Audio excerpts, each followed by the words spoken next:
The morning sun cast long shadows across Sarah Miller's property on the outskirts of Flagstaff, Arizona. At 43, Sarah had left behind her bustling career as a wildlife biologist in Phoenix to settle in this modest home backing up to the Coconino National Forest. The transition hadn't been easy, trading conference rooms for quiet evenings and colleague debates for solitude.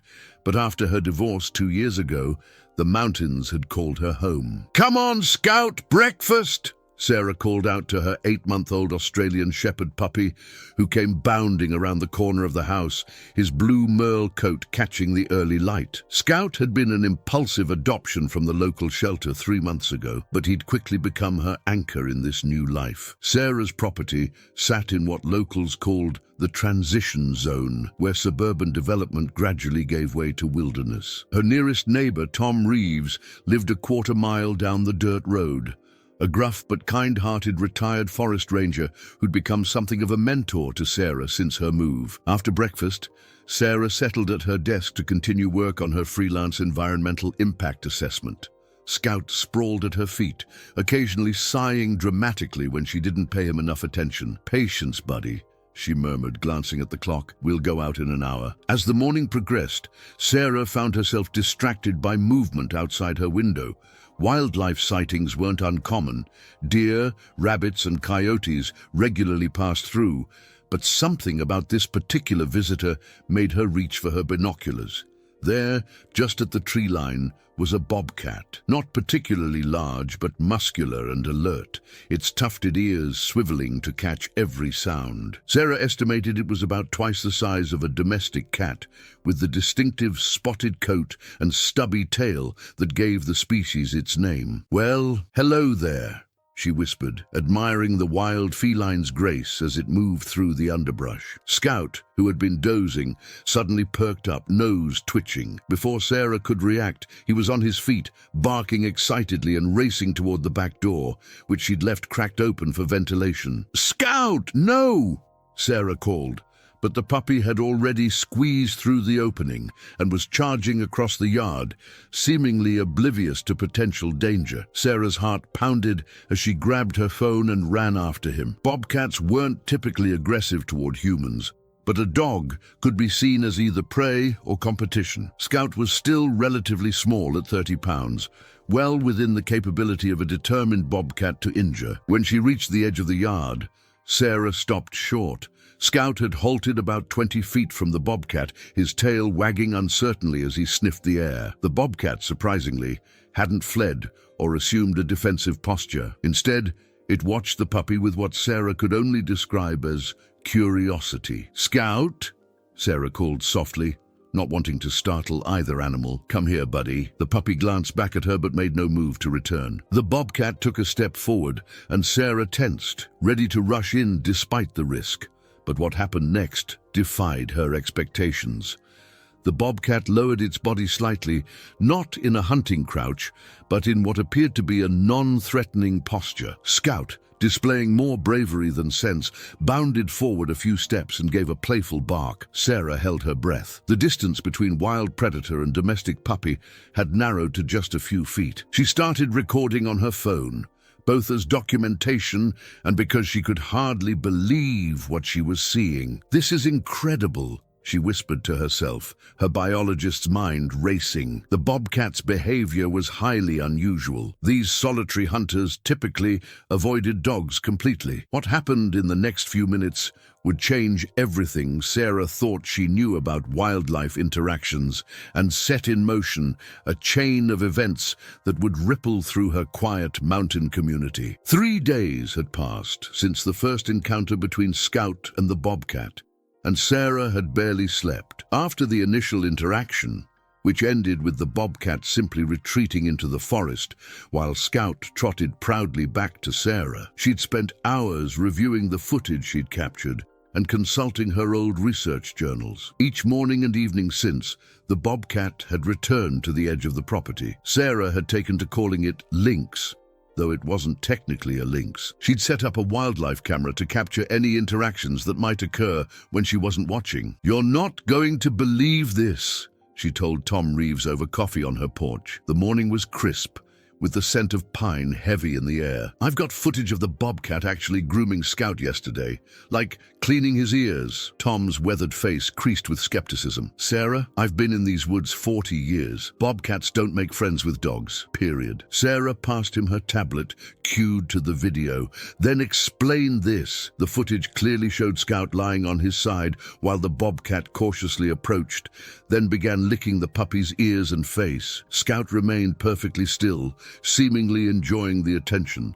Tom whistled low. Well, I'll be damned. It gets weirder, Sarah said, swiping to another video. Watch here.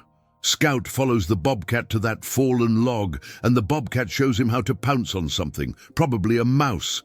It's like teaching him to hunt. Could be the cat has lost its kittens, Tom suggested, his ranger instincts kicking in.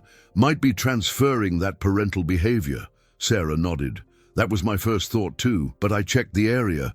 No signs of a den or kittens anywhere nearby. Scout bounded up the porch steps then, shaking off morning dew from his coat. His behavior had changed subtly in recent days. More alert, more observant, almost as if he were absorbing lessons from his wild mentor. I'm thinking of contacting Dr. Eleanor Wells at NAU, Sarah said, referring to a former colleague at Northern Arizona University who specialized in predator behavior. This could be worth documenting properly. Tom frowned. You sure that's wise? You start bringing researchers out here, word gets around. Next thing, you've got wildlife photographers, curiosity seekers, YouTube fame chasers trampling through disturbing both animals. Sarah hesitated. Tom had a point. In her excitement as a biologist, she'd nearly forgotten the potential downsides of publicity. You're right, I should be careful, but this is such unusual behavior. It could add valuable information to what we know about wild felid adaptability. Just give it some time, Tom advised. See if this is just a passing curiosity or something more. Not everything needs to be a research paper. Later that afternoon, Sarah was working in her garden when she noticed Scout's ears perk up. The puppy trotted to the edge of the property and sat as if waiting. Sure enough, within minutes, the Bobcat emerged from the tree line. This time, Sarah simply watched from a distance, trying to understand what was happening between these unlikely companions. The Bobcat approached Scout, and they touched noses briefly. Then, to Sarah's amazement, the Bobcat dropped something at Scout's feet, a freshly caught rabbit. Oh my God, Sarah whispered, reaching for her phone again. Scout sniffed at the offering but showed no interest in eating it. The Bobcat nudged the rabbit closer with its paw, then took a small bite, as if demonstrating. Scout still hesitated. The interaction continued for nearly half an hour, with the Bobcat seemingly trying to share its kill with the puppy, who politely but firmly declined the raw meal. Eventually, the Bobcat picked up the rabbit and retreated to the forest edge, where it began to eat while Scout watched attentively.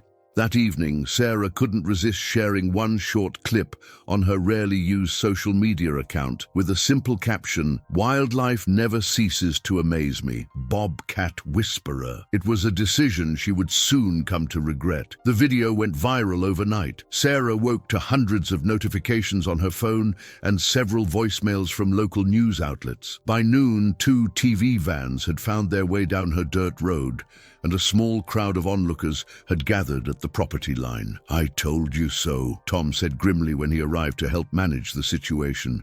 "Folks just can't leave nature alone." Sarah felt sick with regret. "I didn't think it would blow up like this. I just thought people might appreciate seeing something positive for once." The county sheriff had dispatched a deputy to keep people off her property, but the damage was done. The quiet sanctuary she'd created was now a spectacle, and she feared what this human intrusion would mean for the Bobcat. As expected, the wild feline didn't appear that day, likely scared off by the unusual activity and noise. Scout spent the afternoon pacing the property line, occasionally whining as he looked toward the forest. By evening, Sarah had deleted her social media accounts and issued a statement through the sheriff's office asking for privacy. Dr. Eleanor Wells from NAU had called, offering both professional support and personal sympathy. "The attention will die down," Eleanor assured her. "But in the meantime, I'd be happy to come out Just me, no students or equipment, to help you document what's happening. This could be an important case study in interspecies bonding. Sarah agreed to a visit the following morning, early enough to avoid the crowds. That night, she sat on her back porch with Scout pressed against her leg, both of them watching the dark tree line for any sign of movement. "I'm sorry, buddy," she whispered, stroking his fur. "I think I scared your friend away." Around midnight, as Sarah was finally preparing for bed, Scout suddenly raced to the back door, whining urgently. She let him out, following close behind with a flashlight. In the beam of light, she caught a glimpse of the bobcat at the property edge. But something was wrong. The wildcat was moving awkwardly, favoring its right front leg. "It's injured," Sarah realized aloud. Years of wildlife rehabilitation training kicked in as she assessed the situation. The bobcat had retreated slightly at her approach, but hadn't disappeared into the trees. That alone suggested the injury might be serious. Scout whined softly, clearly distressed by his friend's condition. To Sarah's amazement, he slowly approached the bobcat, who remained still, watching the puppy come closer. "Be careful," Sarah whispered, though she knew Scout couldn't understand the complexity of the situation. The puppy reached the bobcat and gently touched noses with it. Then, to Sarah's astonishment, Scout turned and trotted back to her, looked up at her face, then back at the bobcat, as if trying to communicate. "You want me to help?" Sarah asked incredulously. Scout repeated the behavior, moving a few steps toward the injured bobcat, then back to Sarah, his intention unmistakable. Sarah considered her options. She had experience with wildlife rehabilitation, but attempting to help a wild bobcat was risky at best, illegal at worst, without proper permits. Yet something about this situation felt exceptional. She retreated to the house and quickly gathered supplies: a pet carrier, thick gloves, a blanket, and a first aid kit.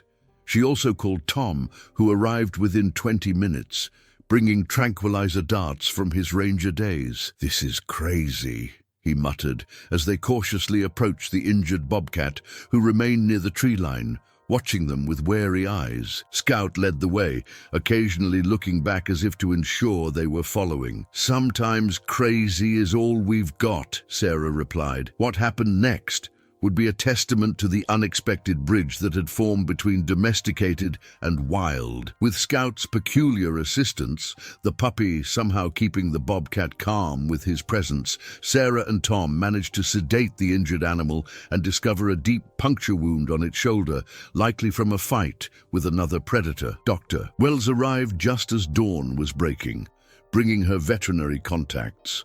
Together, they treated the bobcat's wound, tagged it for research purposes, and agreed on a recovery plan that would keep Lynx on Sarah's property in a secure enclosure until it could be safely released.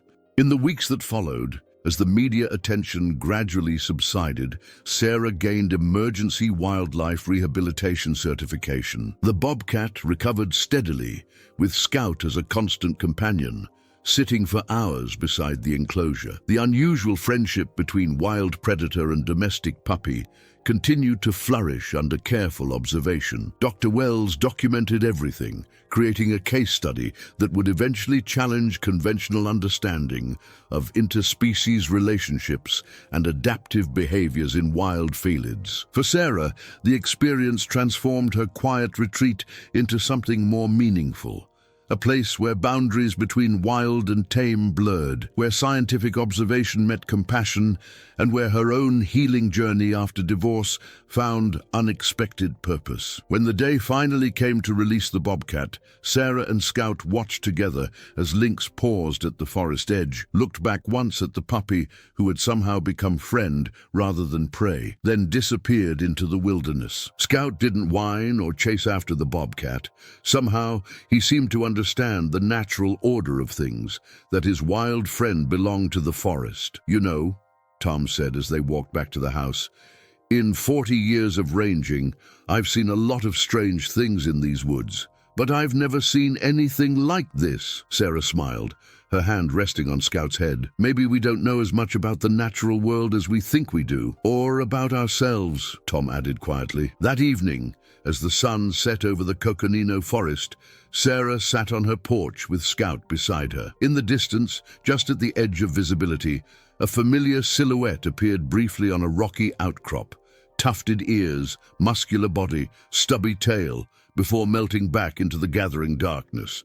Some bonds, Sarah realized, transcended the boundaries humans tried to impose on the natural world. And sometimes, the most important discoveries weren't the ones you published in scientific journals, but the ones that changed how you saw the world around you. Scout sighed contentedly and rested his head on her lap, his gaze still fixed on the spot where his unlikely friend had appeared.